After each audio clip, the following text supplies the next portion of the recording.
सुप्रभात दोस्तों। तो आज हम बात करेंगे भाषा की बाधा के बारे में। लैंग्वेज बैरियर, किस प्रकार से अलग अलग भाषा जो हम सीखते हैं, क्या वो हमारी बाधा बन सकती है या वो हमें आगे बढ़ने में मदद कर सकती है। जैसा कि हम सभी जानते हैं, भारत में कई सारी भाषाएं हैं। हिंदी, उर्दू, मराठी, तेलुगु, तमिल, बांग्ला, मलयालम आदि आदि कई सारी भाषाएं हैं। अब चूंकि भाषाएं कई सारी हैं तो बाधाएं भी कई सारी होंगी, उन्हें सीखने में समस्याएं होंगी। तो जैसा कि हम पाएंगे कि कई सारे बच्चों को जो स्कूल में पढ़ते हैं, मेरी भी कई सब समस्या हुई, चाहे उनकी मातृभाषा कोई भी रही हो, अंग्रेजी सुनने बहुत समस्या आई। तो मैं अपने यहाँ पे उन अनुभवों को बताऊंगा, उन तरीकों को बताऊंगा कि मैंने किस प्रकार हिंदी और अंग्रेजी पर बराबर पकड़ बनाए रखी। चूंकि अंग्रेजी एक विदेशी भाषा है, हमें बचपन से तो घर में उतना ऐसा माहौल नहीं होता, तो सीखने में समस्या होती है। ऑब्वियस सी बात है, कोई समस्या वाली बात नहीं है। लेकिन चूंकि हिंदी आपकी मातृभाषा है, उस पर आपको अपनी पकड़ जरूर होनी चाहिए अगर आपको कोई भी भाषा आगे सीखनी हो। तो यहाँ तक कि आपको कोई भी चीज़ आगे पढ़ना भी है तो अगर आपको अपने तरीके से समझ में आ जाए तो और आसान है। मुझे चूंकि बुक्स पढ़ने का शौक था, अब बुक्स इंग्लिश में भी आती थी, हिंदी में भी आती थी, और चूंकि कभी कभी कई सारी बुक्स की ट्रांसलेशन अवेलेबल नहीं होते हैं। लेकिन अब पढ़ने की तो आदत है, तो पढ़ना है, कैसे करें, कैसे टैकल करें। तो पहली जब मुझे समस्या हुई थी 6-7 में, तो मैं क्या करता था, अपनी बुक्स जैसे एनसीईआरटी की बुक्स का आप देखेंगे, साइंस और सोशल साइंसेज की बुक्स का आपको हिंदी, इंग्लिश, उर्दू 3 भाषाओं में आपको मिल जाएंगी। तो मैं क्या करता था, पहले इंग्लिश में पढ़ता था, फिर उसे हिंदी में पढ़ता था। इस कारण से मुझे कुछ चीज़ें, उसके शब्दकोश, उसकी वैकेबुलरी धीरे धीरे आई, तो भी मुझे समझने में, उसे व्यक्त करने में कठिनाई होती थी। क्लास 8 में थोड़ी बहुत इंग्लिश की कोचिंग में की तो थोड़ा कॉन्फिडेंस आया था, लेकिन उतनी अच्छी प्रैक्टिस नहीं हुई थी। हाँ, पढ़ने आता था, अच्छे से समझ में आता था। क्योंकि क्या होता था, हमें अपनी दृश्य, अपनी एक तरह से इमेजिनेशन वो करना है।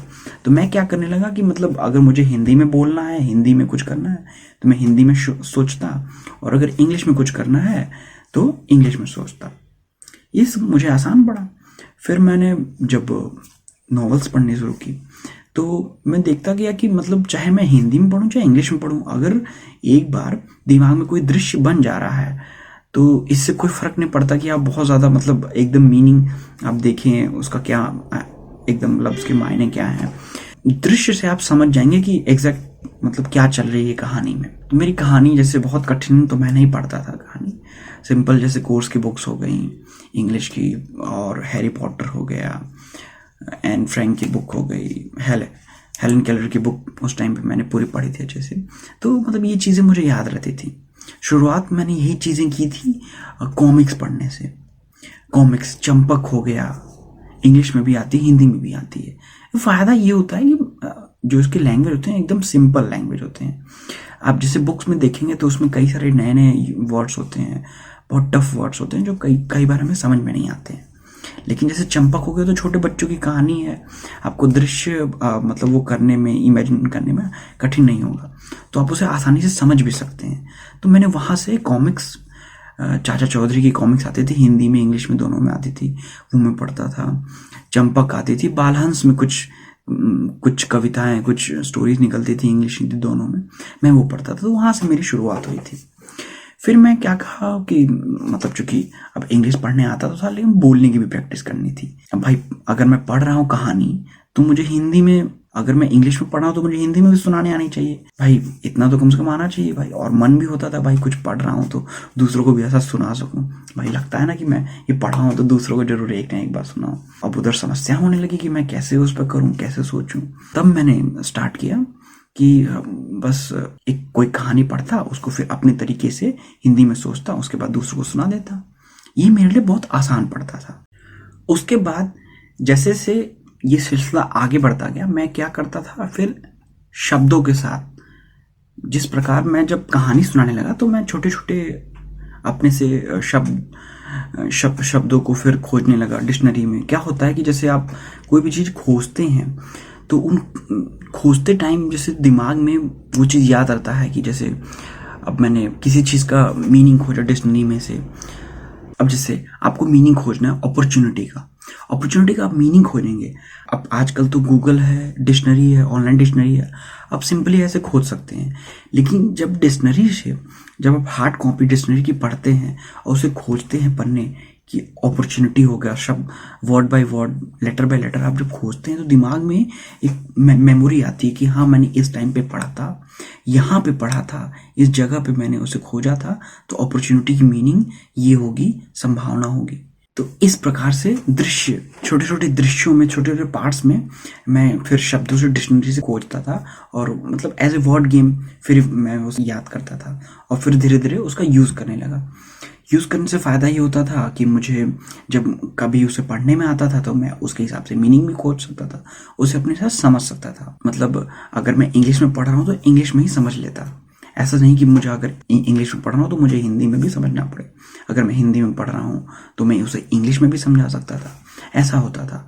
और ऐसा नहीं कि अगर मैं सिर्फ हिंदी और इंग्लिश की बात कर रहा हूँ, लगभग सभी भाषाओं के साथ ऐसा ही है। चाहे आप हिंदी से मराठी सीखें, मराठी से हिंदी, तमिल से इंग्लिश सीखें, या किसी भी कोई भी कॉम्बिनेशन, कोई भी दो लैंग्वेज लें, कोई भी अपनी मदर टंग ले लें, आपको सीखने में बहुत, चूँकि भारतीय भाषाएं आपस में सीखने में थोड़ी आसान है तो आप उसे आसानी से सीख सकते हैं। अब इसी प्रकार मैं आगे बढ़ता गया।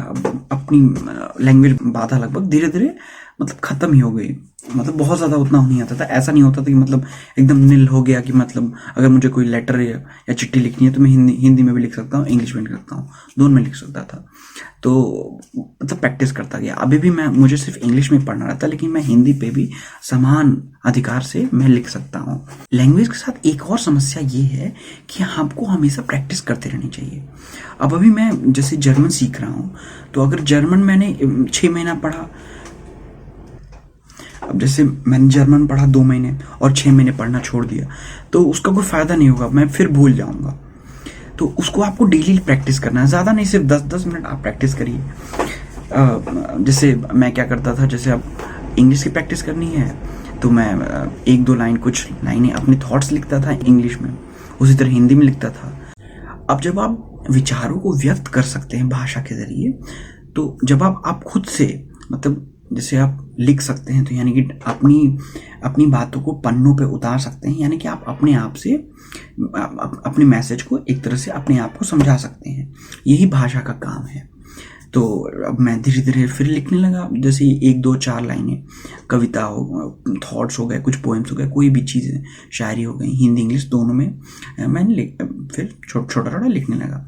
उसी तरह का फिर मैंने उर्दू सीखी थी। हिंदी चूँकि मुझे आती थी तो उर्दू सीखना आसान था, बस उसके लेटर्स अलग अलग है तो उसे समझने में थोड़ी दिक्कत होती थी। अभी भी, अब चूँकि मैंने उस टाइम पे पढ़ा था 6, 7, 8th में, उस टाइम पे मुझे बहुत अच्छी आती थी। अब इधर 6 साल से मैं नहीं पढ़ रहा हूँ तो मैं भूल गया हूँ। अभी सिर्फ मैं उसका सिग्नेचर ही कर सकता हूँ उर्दू में। तो इसीलिए आपको हमेशा प्रैक्टिस करनी पड़ती है। आप प्रैक्टिस इन द सेंस कि अब जैसे आप चाइनीज़ अगर कोई सीख रहा है तो अब ऐसा तो होगा नहीं कि भाई वो चाइना पहुँच जाएगा।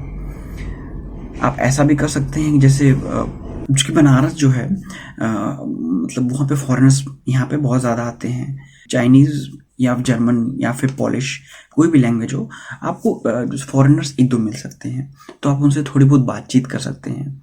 जैसे मैंने शुरुआत की थी टूटी फूटी इंग्लिश से। क्लास 11 में पहली बार जब मैंने बात किया तो टूटी फूटी इंग्लिश थी। धीरे धीरे फिर फ्लो बढ़ता गया तो ऐसे समझने में समस्या नहीं होती थी। अब फिर वैसे ही आप भी प्रैक्टिस कर सकते हैं। एक एक कदम बढ़ते बढ़ते पहले आप शुरुआत करें एक एक लाइन से, छोटे छोटे अक्षरों को याद करके, मतलब किस प्रकार से आप उसका यूज़ करते हैं उस हिसाब से। दैनिक जीवन में जो चीज़ें आप उपयोग करते हैं उनका उस भाषा में क्या मतलब है, इसके जान करके। जियोलॉजी को जर्मन में जियोलॉगी कहा जाता है, हिंदी में भूगर्भ विज्ञान कहा जाता है। तो इसी प्रकार से आपको अलग अलग भाषाओं के वोकैब्युलरी को थोड़ा थोड़ा करके जानना चाहिए। अब कोई भी चीज़ एक दिन में तो की नहीं जा सकती है। अगर आप डेली 10-10 मिनट भी आप देते हैं, 10 से 20 मिनट भी आप देते हैं और उसे लिख करके प्रैक्टिस करते हैं, लिख करके बोल करके, तो आप मतलब कुछ हद तक, अगर आप 10 दिन में एक बार कर रहे हैं या डेली 10 मिनट कर रहे हैं, दोनों में आपको फ़र्क समझ में आएगा। देखिए आपको फ़र्क समझ में आएगा, क्योंकि जब प्रैक्टिस करते हैं तो मतलब हमारे सबकॉन्शियस माइंड में वो चीज़ स्टोर होता रहता है। हाँ, मैं पढ़ रहा हूँ, इसका मतलब ये होगा, मतलब कैच कर लेता है अपने आप, बाय डिफ़ॉल्ट वो हो जाता है। और हाँ, भाषा लिखने, खुद से बोलने और दूसरे से बोलने में थोड़ी फ़र्क है। हाँ, इंग्लिश में एक्सेंट की समस्या होती है, ये तो सभी को पता है। आप एक पंजाबी और एक बिहारी का एक एक्सेंट देख लीजिए, या बंगाली से एक तमिल का एक्सेंट देख लीजिए, और भारी अंतर मिलेगा। वैसे ही लेकिन जैसे हमारी एक भाषा है संस्कृत, बहुत ही इम्पोर्टेंट भाषा है। चाहे आप वैष्णो देवी में सुन लीजिए, कामाख्या मंदिर में सुन लीजिए, तिरुपति बालाजी में सुन लीजिए, उसका एक्सेंट लगभग सेम रहेगा। तो मैं कंपेयर नहीं कर रहा हूँ कि मतलब ये अच्छी है या खराब है, नहीं, ऐसा नहीं है। मैं यही बोल रहा हूँ कि जैसे कई सारी चीज़ें हमें सीखने में आसान होती है, तो आप ऐसा कर सकते हैं कि उन चीज़ों को पहले सीखिए जो सीखने में ज़्यादा आसान है, जिसे आप कोरिलेट ज़्यादा आसानी से कर सकते हैं। So that's it for today. चाओ।